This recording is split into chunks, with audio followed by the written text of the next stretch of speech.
The shelter worker's hand trembled as she reached for the steel latch, and in that frozen second, the room went silent.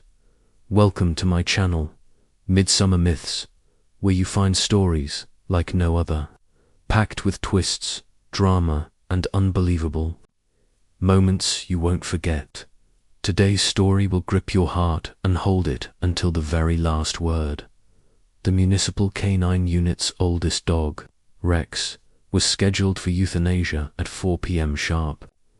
10 years of service, dozens of lives saved, yet now he was deemed unfit and too costly to keep alive.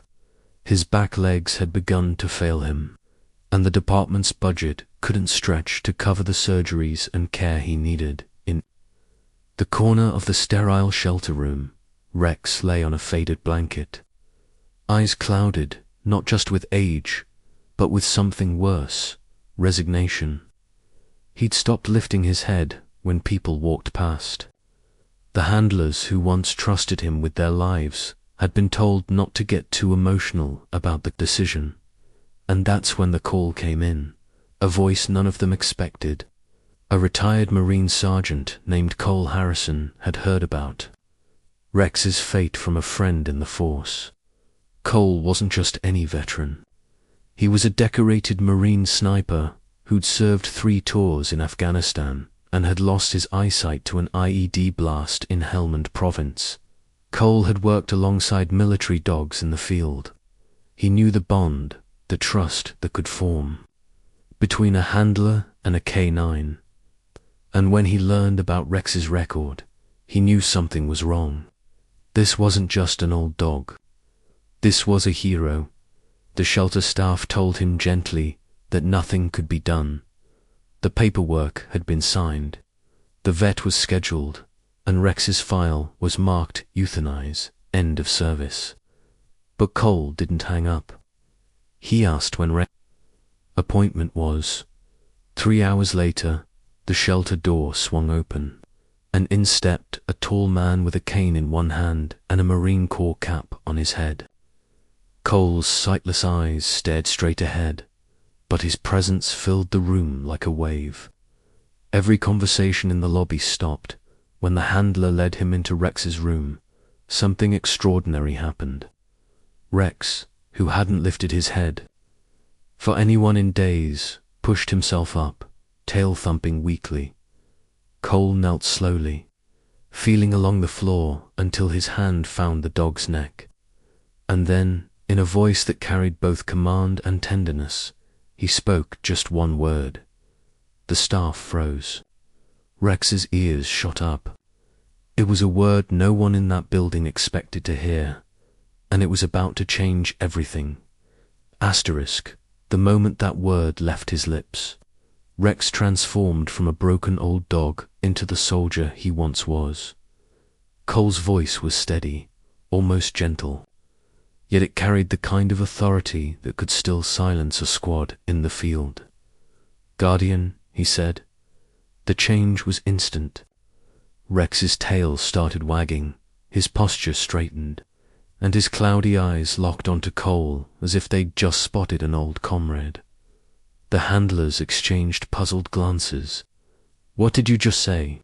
one asked. Cole explained that Guardian was a trigger command used by some military handlers, a signal that meant you're on watch, you're not done yet. Cole had worked with a Marine K9 years ago who responded to that same word. The shelter manager frowned. "That's interesting, but it doesn't change the fact that he's scheduled for euthanasia in 20 minutes. Cole stood, gripping his cane tightly. "It changes everything," he said. "That dog still has fight in him. He's not ready to go." The tension in the room thickened. The shelter was under pressure. Too many animals, too little funding. Cole's offer to adopt Rex was met with bureaucratic resistance. They cited policy, liability concerns, and Rex's medical issues. But Cole wasn't backing down. "I've spent my life in service to this country. This dog has done the same. You don't throw a soldier away when they get hurt. You take care of them, As the clock ticked closer to 4 o'clock, the staff began to whisper. A few were clearly moved, while others looked nervous about defying orders. Cole reached into his pocket and pulled out his service medal, the Navy Cross. He held it up. "This medal isn't for me," he said. "It's for the brothers, human and canine, who never made it home. If you let this dog die today, you're betraying what we stand for." Silence. Then, from the back, an older man in uniform, a police lieutenant, stepped forward. "I served with Cole," he said. "If he says Rex can still live with dignity, I'll back him." The shelter manager's face was pale, but the clock was still moving, and a phone call was about to make things even more complicated. The phone rang, and every pair of eyes in that room turned toward the shelter manager. She answered quietly, but the voice on the other end carried. Through her expression, sharp, stern, and not in the mood for debate. It was the city's animal control director, and someone had reported that a disabled veteran was attempting to interfere with an official euthanasia order. Cole stood silently, cane in hand, listening to half the conversation. He could hear the tightness in the manager's voice, the way she kept glancing at him like he was the problem. But then she said something that made him step forward. "Yes, sir. He claims the dog still responds to military commands." Before she could hang up, Cole spoke up loud enough for the whole room to hear. "Not claims, I showed you. That dog's ready for a mission if you give him the chance." The manager covered the phone's receiver, whispering, "Sir, please. You're making this harder." Cole leaned in, lowering his voice. "You think this is hard? Try crawling through enemy fire blind, trusting a dog to lead you to safety. That's hard. This is a choice." The lieutenant who'd stepped forward earlier suddenly pulled out his own phone. "I'm calling the local news," he said. "They'll want to know about the city putting down a decorated service canine against a Marine's wishes." That changed the air instantly. The shelter manager's eyes widened. The last thing they wanted was bad press. But then, the director on the other end of the line said something unexpected. "Fine. If the Marine can get legal clearance and assume full responsibility by the end of the day, the dog is his." Cole's jaw tightened. Paperwork, always. Paperwork. They scrambled to print the forms. The clock now read 3:52 p.m. to 8 minutes until Rex's scheduled injection. A young shelter worker sprinted to grab medical records, while another prepared the adoption documents. But just when it seemed like the victory was in reach, a vet tech stepped forward hesitantly. "Sir, even if you take him home, Rex's legs might never recover. He might not have more than a year." Cole knelt again beside Rex, resting a hand on his fur. "Then I'll make sure it's the best damn year of his life." The lieutenant helped him sign the final page.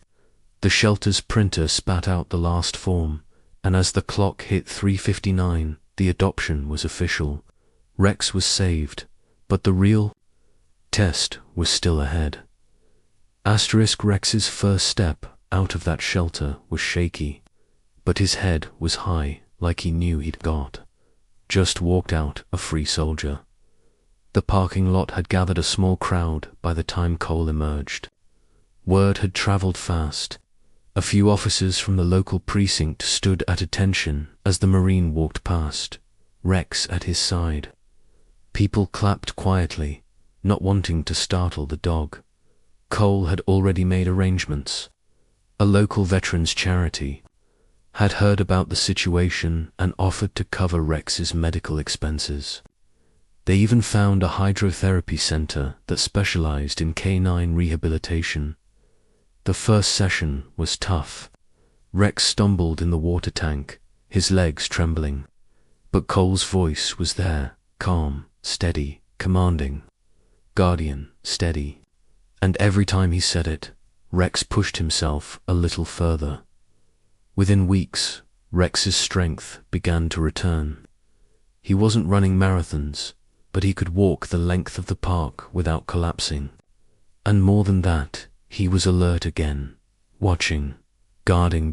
One evening, as Cole sat on his porch, Rex's ears perked up. He barked sharply, not the weak, tired sound from before, but a deep, warning bark. Cole rose and listened. Footsteps. Someone was creeping up the side of the house. The would-be intruder froze when a large German shepherd rounded the corner. Teeth bared, stance low. The man bolted before Cole even called the police. When the officers arrived, Cole just smiled. Guess Rex still knows his job. The lieutenant shook his head.